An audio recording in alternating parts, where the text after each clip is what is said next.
Minnesota Twins drop game 2 to Philly in a pitcher's duel, 3-0. We're breaking it all down. It's coming up next on the Locked On Twins POSTCAST.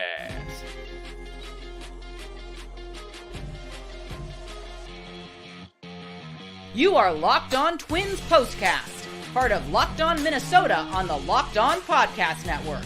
Your team every day.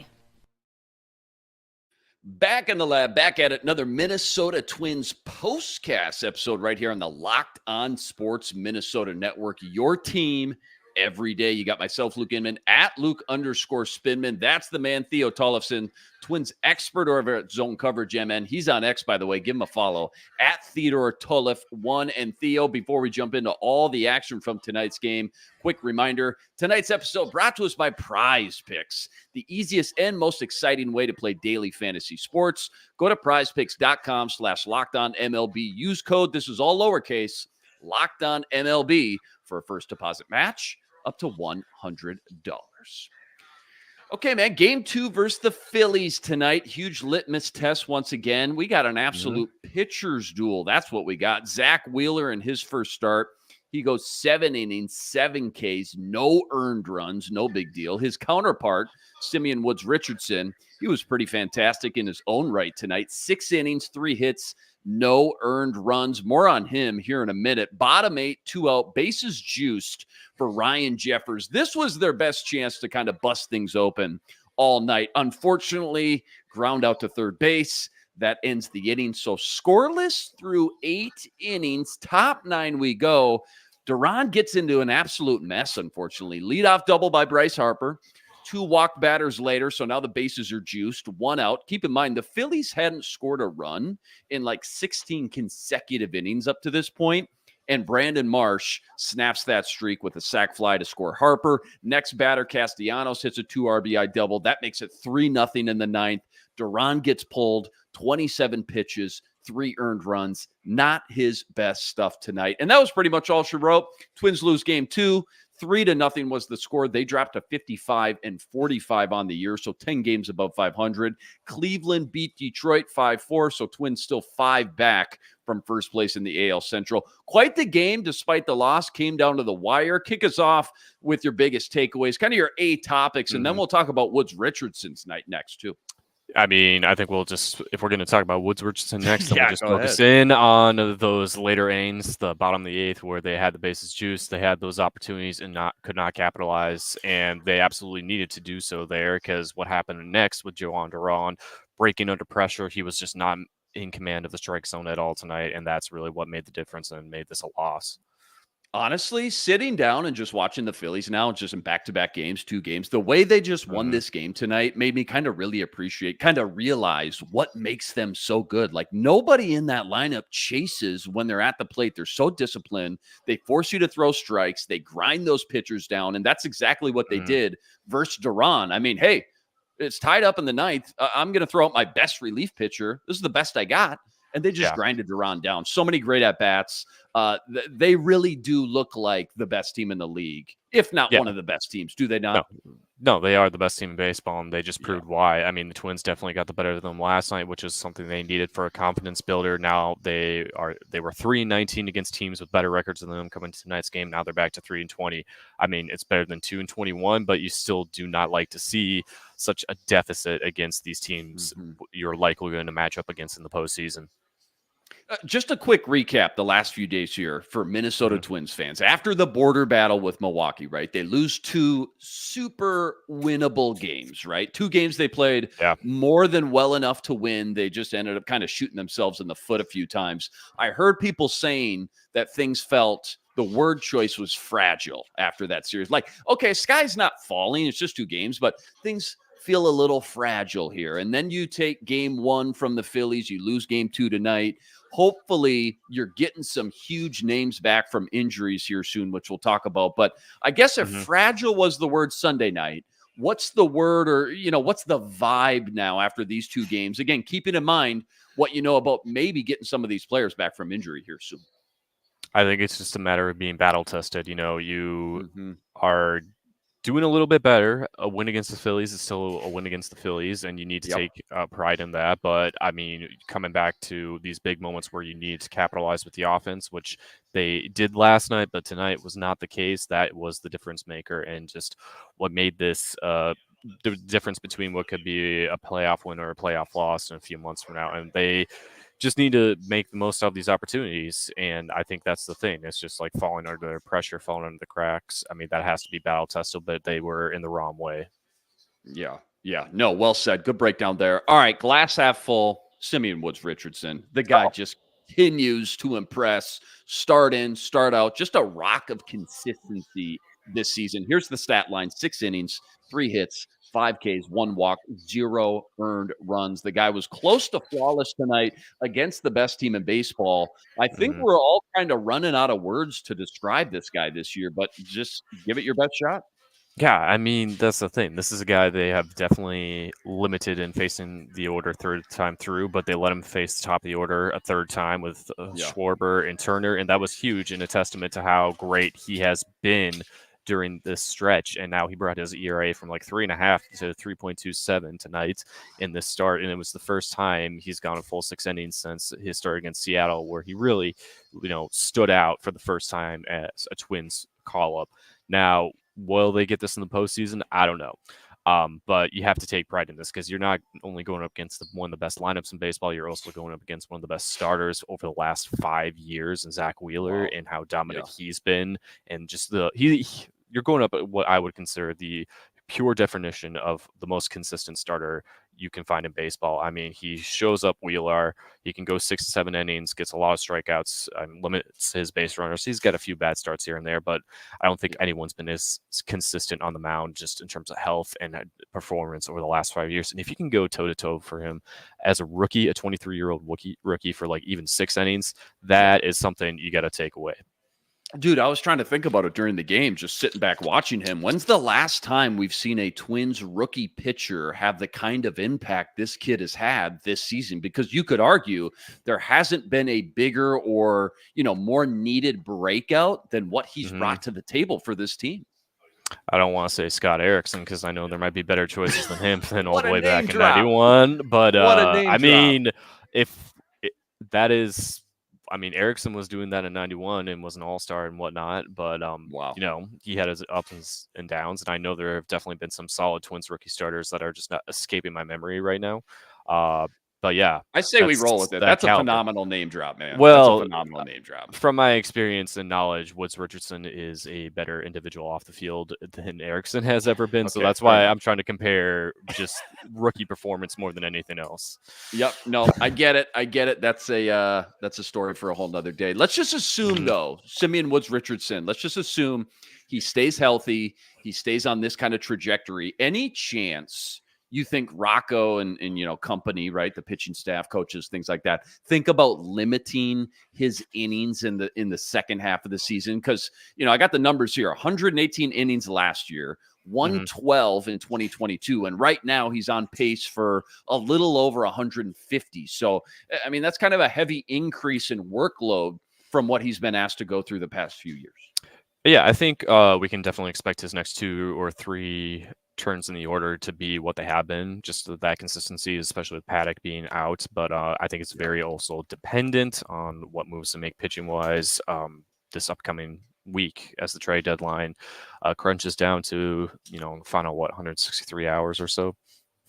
Yeah, we're getting up there. We're creeping up there. More on that here in segment 2. We had an absolute defensive gem tonight. I got to at least bring it up here for 60 seconds because it was a thing of beauty. Top 6, 2 outs. Trey Turner, he blasts one off the left field wall. Matt Wallner fires an absolute BB, snipes him out at second base. It really wasn't even close, actually. Julian had to wait for Trey Turner to slide into second base before he reached out to tag him. How friggin' beautiful was that, man? That was beautiful. Oh, unbelievable. I mean, there's a reason people do not run on Matt Wallner in the American League Central if they're playing opposing teams. The Phillies have just not gotten that exposure yet, and now they know not to run against his arm and test that because it is one of the best arms in any outfield. I mean, I think last year when Baseball Savant had him in that like 97, 98 percentile of, arm strength in the outfield. I mean, you're not going to get your flashy diving catches from him, but if he's in one of the corner outfield spots, you don't run on him, especially if he's in left field. You do not want to try to score on him if going second to home. Trey Turner clearly did not read the scouting report for sure. Yeah, 90.1 miles per hour rope shot. Corey Provis was screaming on the broadcast. He's got one of the best arms in the majors, and he proved it there. I guess I didn't realize that's like a well-known fact. Wallner's like one of the best arms in the bigs. Like, who else is in his top-tier echelon, top 3, top 5 with Melt Wallner up there? Top of your head, I guess, if you had to guess. I mean, for Twins fans' memories, the closest you can probably think back to is Michael Kadire and his arm strength. If a ball was hit off the baggy in right field, you definitely didn't want to run on him, and that's why there were a lot more singles when he was playing in the outfield than doubles and going into extra base hits. So I think that's the familiarity there. Now we got to remember that Matt Wallner was also still a pitcher while he was in college, and the Twins could have had him out of University of Southern Mississippi as a multi-positional player, but obviously that's not the case. So if he's not pitching, at least he's saving that arm strength for throwing in the outfield.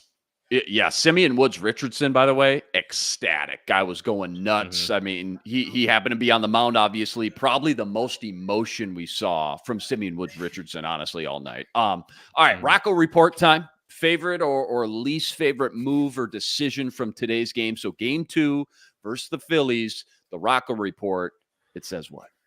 I don't know if you need to pinch hit Ryan Jeffers there. I think that could have been the thing. I mean, he's been fluctuating for weeks now, up and down, and that's been, good and bad. But, I mean, sometimes you just got to roll with who you have.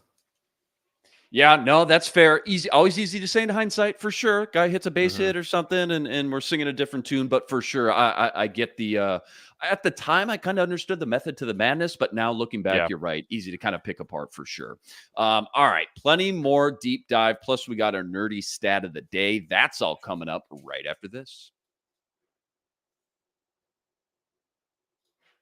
Quick reminder, tonight's episode brought to you by eBay Motors. Passion, drive, patience, the formula for winning championships is also what keeps your ride or die alive. In eBay Motors, they got everything you need to maintain your vehicle and level it up to the ultimate peak performance. Superchargers, roof racks, exhaust kits, LED headlights, they got it all. And whether you're into speed, power, or style, they got you covered with over 122 million parts for your number one ride or die. You'll always find exactly what you're looking for. And with eBay's Guaranteed Fit, your part guaranteed to fit your ride every time or your money back with all the parts you need at the prices you want.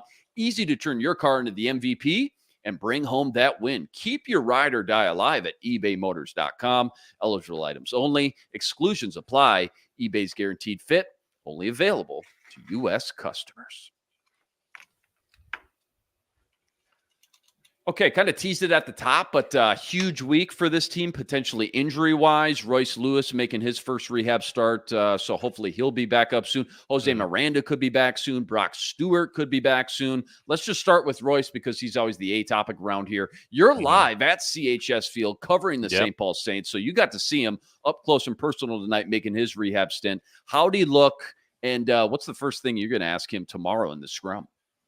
Well, he looked pretty okay tonight, playing at third base, getting in the field. He didn't really have too many plays where he had to really overextend himself. He had one ground ball hit to him that kind of just bounced off his glove, and he took a diving stop too when he made that. And, it was a hit, broke Louis Varland's no-hitter bid in the top of the fourth here tonight, but I don't think anyone was too worried about that. I mean, he struck out a couple times. He grounded out on what could have possibly been a second run in this game for the Saints, but he didn't hustle too hard on that one. Obviously, during his first rehab stint back in May when the Saints were out in Rochester, New York, he did a little more than the Twins front office wanted him to and stealing a base, so I think he was definitely not trying to push himself too hard on that ground out just because of what has happened before when he's done stuff he shouldn't be doing while in rehab. So, I mean, it's fine. He's back in action. They're not looking for specific results down here. They just want to see him play make sure he's just pacing himself and just getting some reps in the game, whether it's at plates or in the field. So he looked pretty okay. Okay, an expected ETA. You and I were talking just before we came on and started the show. You're thinking, okay, probably one more start at least down there at CHS Field, and then maybe joins the team. What, for this Detroit Tigers series coming up? Yeah, that's the plan with both him and Miranda. Miranda will be here tomorrow. That's confirmed. I would easily assume Miranda's going to start at third. Lewis will DH, and both will probably have some pinch hitters later in the game tomorrow afternoon.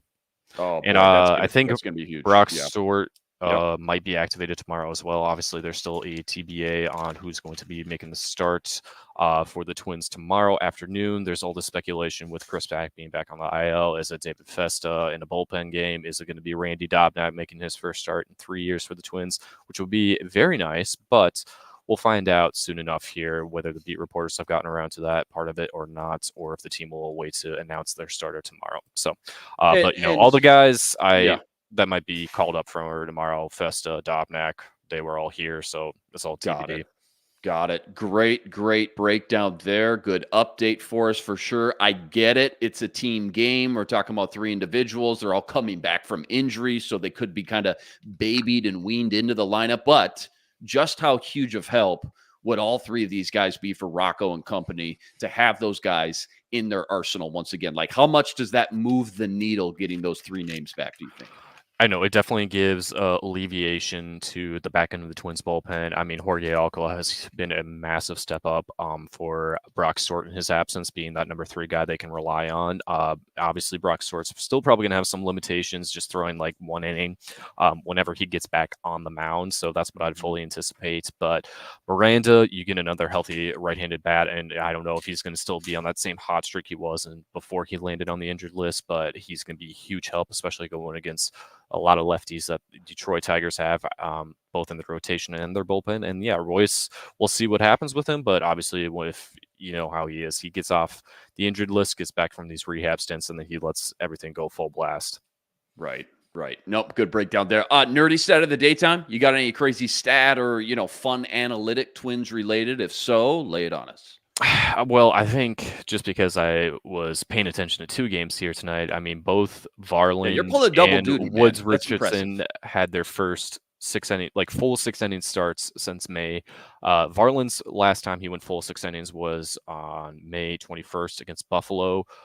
This was the best he's looked since the Twins called him back up for that start against the Rockies back in the middle of June. I mean, he's had some rough starts here and there, and he's had some good ones too since then, but this was exactly what we were hoping for from him when he started the season in the Twins rotation, and it was great to see that for him. And obviously, Woods-Richardson, what more can we say? I mean, this was a rookie, definitely keeping his name in contention for not only Twins Rookie of the Year, but I think American League Rookie of the Year. I mean, the offensive side of this rookie class has been pretty meek. I've been looking at stats earlier today. I think Jackson Merrill is the only person who, with Padres, is making a really good run for it. But let's be honest, either Shota with the Cubs or Paul Skeens is going to win it at this point in the National League. But, it's a little more up in the air with the American League. So I think there's a case to be made there if Woods-Richardson keeps dealing like this. Man, how fun is that? Just to be in the conversation, just to be in the race, to have a Minnesota Twin in that Rookie of the Year race, and not Brooks Lee. I feel like that would have been probably the odds. He's only 15 games. I mean, yeah. We'll see. Yeah, crazier things have happened, but I'm not ruling him out. But I'm just in terms of service time, who's been there longer, it falls on him. Yeah, it's just a numbers game at this point. Games played, that is for sure, to your point. Yeah. And right now, Brooks Lee just doesn't have that mass sample size quite yet to reach, at least even just a guy like Simeon Woods-Richardson when it comes to just the Twins Rookie of the Year right now. Don't go anywhere. Got to preview Game 3 versus the Phillies and the Twins' big road trip on deck. That's all coming up right after this. Quick reminder, tonight's episode also brought to us by Prize Picks. Prize Picks, America's #1 fantasy sports app with more than 3 million members to date. For me and my money, it's by far the easiest and most exciting way to get in on all the action while you watch your favorite sports and you watch your favorite players. All you got to do, so simple. You pick more or you pick less on 2 or more player stats, and you watch the winnings roll in. Baseball season obviously in full swing. So whether it's strikeouts, RBIs, home runs, you name it, they got it. Take your pick on more or less and add them to your Prize Picks entry today. Plus, they now offer Apple Pay for quick and easy deposits into your account all season long. Download the Prize Picks app today. Use code, this is all lowercase, Locked On MLB for a first deposit match up to $100.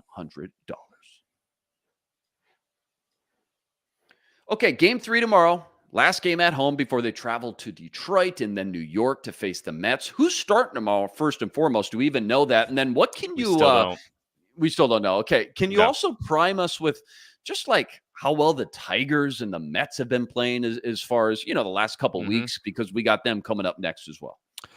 Detroit's been playing really well since they last faced the Twins at Target Field to start this month off. I want to say, I got to pull up the exact numbers, but they're on a good roll right now. And you want that against Cleveland for sure. Yeah. But do you want to face them when they're red hot and seeing how, the Twins are wavering back and forth between these really good teams with the Phillies and the Brewers? So the Tigers are now 12-3 in their last 15 games. Whoa. So, yeah. Wow. Red hot. Still 11 games back, which says and a the lot. Mets are fighting back and forth. They're going to be coming off a series with the Yankees here in the middle of this week. I can't remember who they're playing this weekend, but they're still playing pretty good. But it's going to be an interesting time to be playing them, a team that's kind of staggering to stay in contention as the trade deadline approaches. I mean, if they really do not play well by this time next Tuesday, is there a possibility a Mets pitcher could be switching dugouts while the Twins are in town? Interesting. Maybe. Yeah. But things are, if we're on a scale, they're teetering more towards the Mets are not going to sell right now. But we'll see what happens. Everything can change so quickly this week. Yeah, 2 games, Subway Series, 2 games with the Yankees in New York, and then 4 against Atlanta, who's obviously no joke as well, before the Twins head to New York there. Again, they got Detroit for 3 after tomorrow night's game 3 with Philly, and then Thursday we got off. The starter. It's a bullpen game, and I hate these things. Stephen Okert's going to pitch the first inning against the Phillies. Okay, that could get interesting pretty quick. Has this been the first bullpen game of the year? Is this the first bullpen game we're getting? I think this is their first one in 2 years because they didn't have any last year. Wow. Maybe 3. 2 for sure, maybe 3. All I gotta say is I'm just glad there's an off day on Thursday.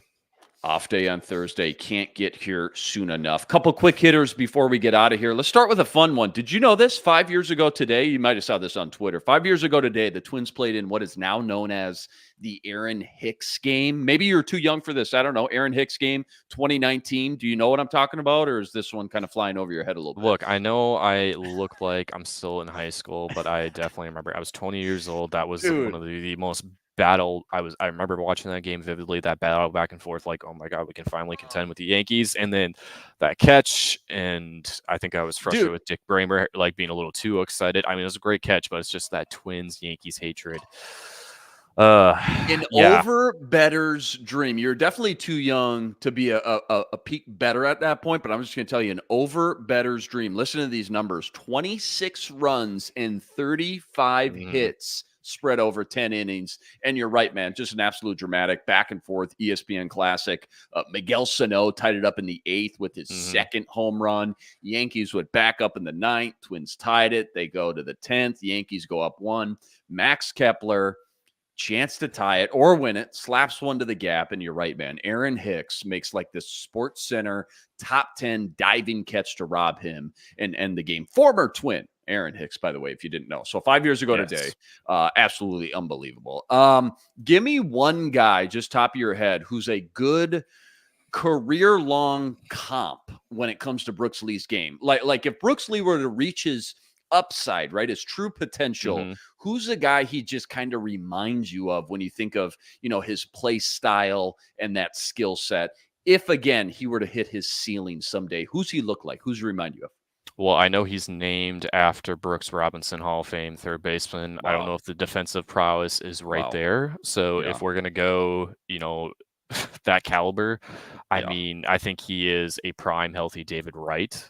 I like that. If David Wright, that's a good one. I mean, I think he could be what David Wright was if he was healthy for the majority of his career. I mean, obviously Brooks has injury issues, fewer than a lot of guys that we're familiar with Twins, but I think there's definitely a switch hitting caliber to him of David Wright. Yeah. No, that's a name. I've asked a couple people this. That's a name I haven't heard. And I think that one actually lines up and makes a lot of sense. So I like that. Yeah. I'm going to put that in my hat of comps for Brooks Lee. Next one up. Speaking of a bullpen game tomorrow, any talk or any rumblings about moving Louis Varland back to the bullpen? I know I asked you this a couple of weeks ago. It's been something that's been kind of discussed on and off a lot for months and months. Anything changed on that front, or what's the vision and long-term plan with Louis Varland? Well, after tonight, I would say he's still worthy to be in the starting rotation. They do have 6 starters here now in St. Paul, with Zebby Matthews getting called up last week and making his first start on Sunday, which went really well. And like, that guy has some impeccable command. I've never seen anyone have such great strikeout to walk numbers. I mean, he's been in 3 levels of the minor leagues and has only walked 6 guys total this season. That is unbelievable. It's insane. That is absolutely unbelievable. Insane. So I think it's good because at least for this series, this homestand, they can throw at least one different guy out there each day now that we know no one's getting called up tomorrow, even though I think either Festo or Dobnak should be there just to alleviate the bullpen. But you know what? They got an off day. They're going to do what they do. Saves them from another transaction, that sort of thing. But yeah.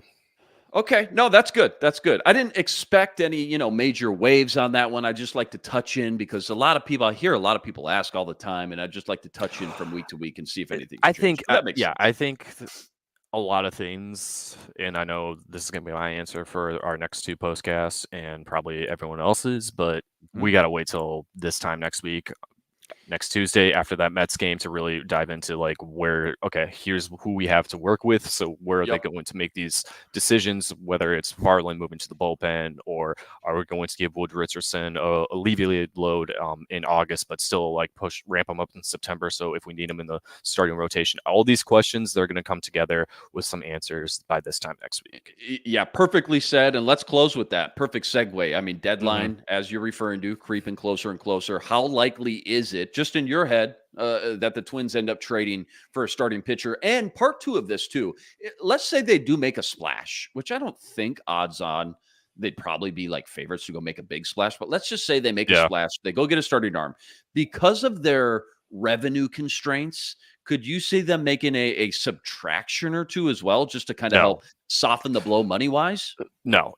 So I wrote about this yesterday. A bit of a surprise from the Dodgers when they activated both Tyler Glasnow from the IL and Clayton Kershaw. Kershaw was on the 60 IL, so they had to DFA someone. It was James Paxton, who's been pretty decent for them this season. Right. He made the start for them on Sunday, so I wrote something up quick yesterday afternoon for Twins Daily, just breaking down, he has all these incentives in his 1-year deal worth like $7 million that pretty much goes up to $13 million total. But when it comes down to it, now that he's been DFA'd, and if the Twins want to buy up and just get him now, which would be pretty cheap to have like a 4th guy in the rotation to like kind of alleviate things for Paddock, they probably have to spend like $3 million at most to get him. Okay. And like, I don't have a concrete number, but that's like the maximum, which is with, great budgetary constraints. Yeah. And again, he's had some command problems. He's leading the National League with walks in 48, but in terms of dude, bang for we the just buck, need a rental. Come on. Yeah. We have our budgetary constraints. It wouldn't be a bad idea. I mean, he's not his peak self, who he was when he was with the Seattle Mariners for all those years, but he's someone who can like fill that role. You don't have to worry about trading away Luke Keeschel, which I know is probably going to be at the forefront of every trade discussion. Every front office is going to be asking about him if they're sellers. I mean, but at the same time, where's he going to play if he's going to be ready in 2025? Because this Twins infield is crowded. Someone's got to go. That's the business part of this game. So again, Paxton's the easiest solution here in terms of the budgetary constraints and not giving up a prospect. So you can reconfigure things for a bigger trade down the line, but we'll see what happens. What's the deadline at? What's the countdown for this deadline at? Where are we at here? I think 4 p.m. Eastern. Yeah, 4 p.m. Eastern usually on Tuesday afternoon, and usually this stuff is like July 31st, but I don't know why Manfred keeps moving the date. Just keep it at July 31st to make our lives more simpler. There you go. All right. So a week from tonight, though, we should have all our answers set in stone. We can put it all in Sharpie, and we'll just know what the Twins game plan is from there on out the rest of the second half. Okay. Yep. We're coming up close. All right, man, let's get out of here. Always fun talking Twins with you. Twins drop game 2 versus the Phillies 3-0. Still 5 back from Cleveland. Game 3 tomorrow. Bullpen game Oakert with the start. First pitch, early one, 12:10 p.m. Huge shout out to all the everydayers. Always join us. Make us your first listen on this stream. Rest assured, we'll be back each and every game, same time, same place, right here to break it all down. Quick reminder, too, got to go check out all of Theo's work on X at TheodoreTollef1, plus all the work he's always ripping up over at ZoneCoverageMN.com as well. And remember, go like this video, subscribe to the channel. We're so close to 8,000 subscribers. That's always much, much appreciated. All right, that'll do it for us. Theo Tollefson, Luke Inman on X at Luke_Spinman. We'll see you next time. But until then, signing out.